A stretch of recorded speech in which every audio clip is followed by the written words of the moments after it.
কূটনৈতিক দক্ষতার অভাবে অন্তর্বর্তী সরকার টি-20 বিশ্বকাপ খেলা থেকে বঞ্চিত করেছে বাংলাদেশকে। যুব ও ক্রীড়া প্রতিমন্ত্রী হয়েই এমন মন্তব্য করেছিলেন আমিনুল হক। বিশ্বকাপ না খেলতে পারার কষ্ট কাকে বলে সেই স্বাদ খুব ভালো করেই পেয়েছিলেন লিটন দাস, সাইফ হাসানরা। বাইরের কেউ যে কষ্টের সাথে রিলেটও করতে পারবে না। এত আড়ম্বর, এত প্রস্তুতি সবই গিয়েছিল বৃথা।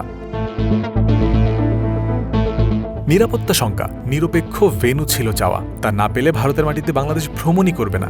সিদ্ধান্তটা ছিল গত অন্তর্বর্তীকালীন সরকারের। 1999 সালে প্রথমবার বিশ্ব আসরে অংশ নেয়া, এরপর 2026-এ এসে প্রথমবার সুযোগ পেয়েও না খেলা।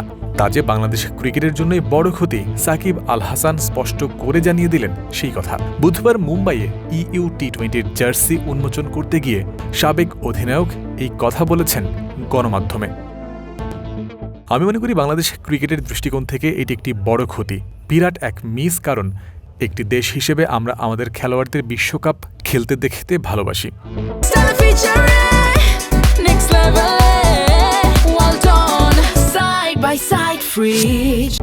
বিশ্বকাপ না খেলার সিদ্ধান্ত ক্রিকেটারদের সঙ্গে আলোচনা না করেই নিয়েছিল অন্তর্বর্তী সরকার, সে কথা পরে জানাও গেছে। তাদের এমন সিদ্ধান্ত মোটেই পছন্দ হয়নি সাকিবের। বাংলাদেশের মতো একটি দেশ বিশ্বকাপে অংশগ্রহণ না করাটা অনেক বড় একটা মিস ছিল। এটি সরকারের পক্ষ থেকে একটা বড় ভুল ছিল যে তারা সেই বিশ্বকাপে অংশগ্রহণ না করার সিদ্ধান্ত নিয়েছিল।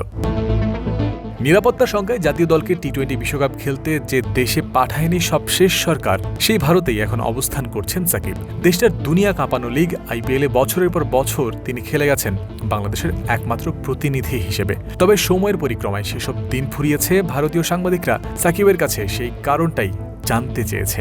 আমি যথেষ্ট খেলেছি আইপিএলে, নতুন প্রজন্ম এসেছে, তারা সত্যিই ভালো পারফর্ম করছে। কারণ আমি আমার বয়সী খুব কম খেলোয়াড়কেই আইপিএল খেলতে দেখি। আমার মনে হয় 1 বা 2 জন, হয়তো সর্বোচ্চ 5 জন হবে।